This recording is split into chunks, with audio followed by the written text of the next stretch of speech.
Lucknow super giants भाई साहब। वैसे इस टीम का लोगो है कि भाई अदब से हराएंगे। अपोनेंट को ये अदब से हराने की बातें करते हैं, लेकिन अपने कैप्टन को अदब से इज्जत तक दे नहीं पाते। ये संजीव गोयनका, इसको लगता है कि ये मैंने 5,000 करोड़ लगा दिया तो मैंने खरीद लिया प्लेयर को। अब ये कॉर्पोरेट वाली जॉब है मैं ये सीधा कैमरा के सामने ये कर दूंगा, ऐसे बिहेव कर दूंगा, वैसे बिहेव कर दूंगा। गेस व्हाट, जो क्रिकेट का फैन था ना, उसकी नजरों में केएल राहुल आज भी एक वर्ल्ड क्लास प्लेयर है। जैसा मर्जी गिले शिकवे होंगे केएल राहुल से क्रिकेट फैन को, वो रहेंगे, वो प्यार मोहब्बत है। लेकिन क्रिकेट फैन की नजर में संजीव गोयनका ने बहुत बड़ा चू है, और वो वही रहेगा, वो चीज बदलेगी नहीं। और मैं ऋषभ पंत को थोड़ी सी वार्निंग दूंगा कि भाई इस बंदे से बच के रहियो। और मैं संजीव गोयनका को बोलूंगा कि अगर तेरे में थोड़ा सा भी दिमाग होगा ना बेटा, अगर थोड़ी सी भी अकल इस बुड्ढे में होगी ना, तो ये ड्रेसिंग रूम में घुसेगा नहीं, अपनी टांग नहीं घुसाएगा ड्रेसिंग रूम में। बकायदा स्टाफ रखा हुआ है, 15-20 लोग तो स्टाफ के हैं। मेंटर है, कोच है, असिस्टेंट कोच है, फील्डिंग कोच है, बॉलिंग कोच है, बैटिंग कोच है, मैनेजर है, हर चीज है। तुझे इतना शौक है ना तो खुद मेंटर बन जा, अनाउंस करता खुद को कि मैं मेंटर हूं, मैं मेंटर करूंगा इस क्लब, इस फ्रेंचाइज को अपनी। इस बार वो दम में तुम्हें है नहीं, तुम्हें पता वो तुम्हारी औकात है नहीं, तुम्हें पता है अंदर से वो तुम्हारा काम है नहीं, बट ऑनर हूं, टांग घुसानी है, जबरदस्ती का इन्वॉल्वमेंट रखना है। तो फिर क्या होता है? फिर यही होता है, फिर हाथ लगता है ये ठन ठन ठन, कुछ लगता हाथ भाई, कुछ नहीं लगता। अगर तुम नेक्स्ट पंजाब, आरसीबी, दिल्ली बनना चाह रहे हो तो बन जाओ। 17 साल लग गए घिसते घिसते घिसते घिसते घिसते घिसते, कुछ नहीं लगा हाथ, कुछ नहीं। And I am good and I am glad कि केएल राहुल इस मैच से बाहर आ गया है। लेकिन हमारा एक और नया लड़का इस रायते में फंस गया है, एंड आई होप ये रायता रायते से ज्यादा ना बढ़े, दलदल ना निकले। ऋषभ पंत के लिए 26 करोड़ आईपीएल की हिस्ट्री की सबसे बड़ी साइनिंग्स, और फिर रिटेन किसको किया? निकोलस पूरन को, मयंक यादव को, रवि बिश्नोई को। मतलब तुम बोलोगे हाँ यार बदोनी को, मतलब लॉयल्टी दिखाई बंदे ने, कहीं तो लॉयल्टी दिखाई कि मतलब कुछ तो अच्छे खासे जो परफॉर्मर थे तुम्हारे लिए 2-3 साल, उनको तो रिटेन किया। लेकिन ये आदमी बिजनेसमैन है, इस बंदे का करोड़ों का एम्पायर है। मैं नहीं मानता भाई, इस बंदे को नेगोशिएट करने नहीं आता। 21 करोड़ में Nicholas Pooran, I know any franchise would love to have a batsman like Nicholas Pooran in their team. टी20 का बीस्ट, टी20 का किलर।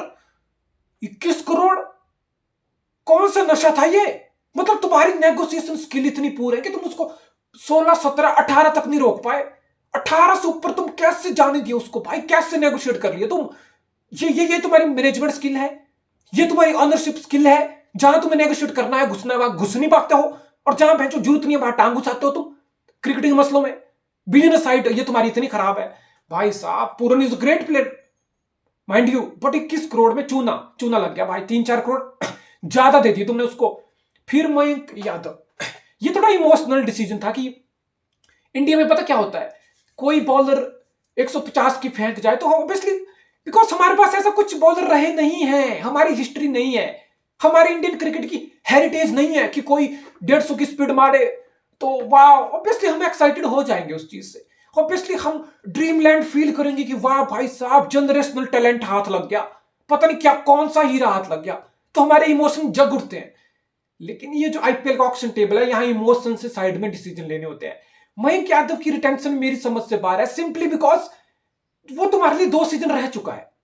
अब इसका जवाब तुम्हारे पास था, तुम्हारे पीजीओ के पास उसकी रिपोर्ट होगी फिटनेस की। ये बंदा आधा सीजन भी खेल नहीं पाता, is like Mark Wood, 2 match खेलेगा 4 मैच बाहर। तो फिर कितनी बुद्धिमता है, कितना स्मार्टनेस है ये 11 करोड़ में उस प्लेयर को रिटेन करना। Another stupid decision according to me. तो फिर ऑब्वियसली ऑक्शन में जाके तुम्हें कुछ तो स्ट्रेंथन करना था, तो केएल राहुल के बदले ऋषभ पंत को 26 करोड़ में ले आए।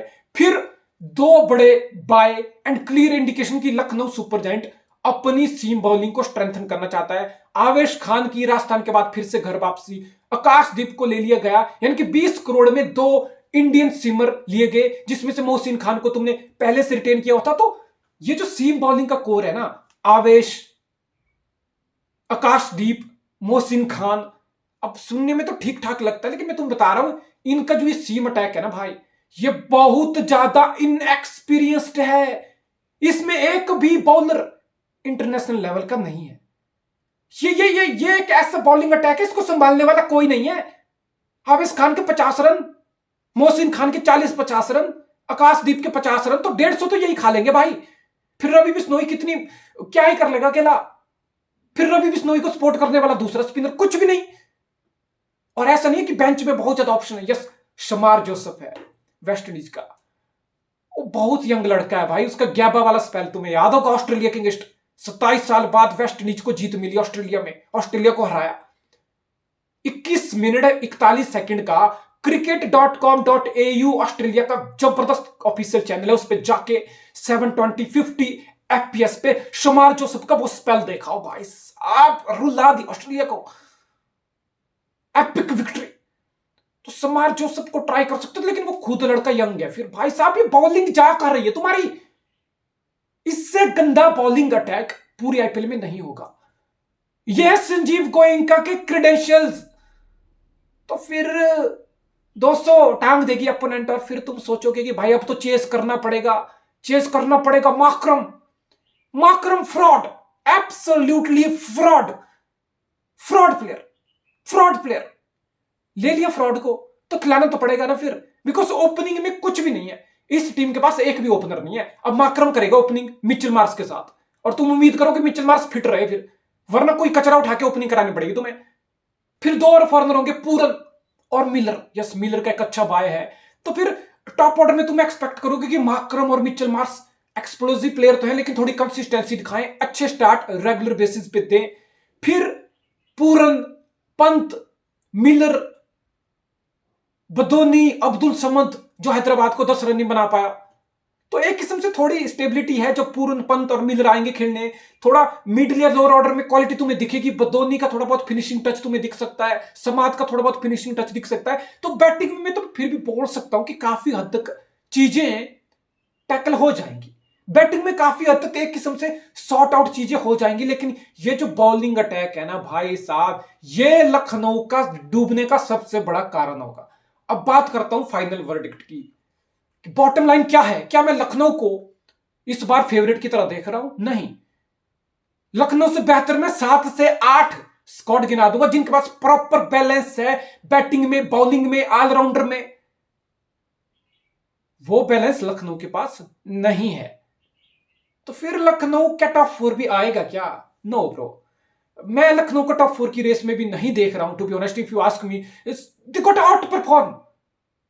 उनको खुद को ही ओवर अचीव करना पड़ेगा भाई। हाफिज खान को कोई पर्पल कैप उठानी पड़ेगी, आकाशदीप, मोहसिन को कुछ जबरदस्ती करना होगा भाई। ऋषभ पंत को 500-600 रन का सीजन टांगना होगा पूर्ण ऋषभ पंत को, तब तो जाके कुछ उम्मीदें बनेंगी। बिकॉज ऑल ओवर टीम का बैलेंस शानदार नहीं है, और मेरी नजर में यह टीम टॉप 4 की भी कंटेंडर नहीं है। Big red flag, no.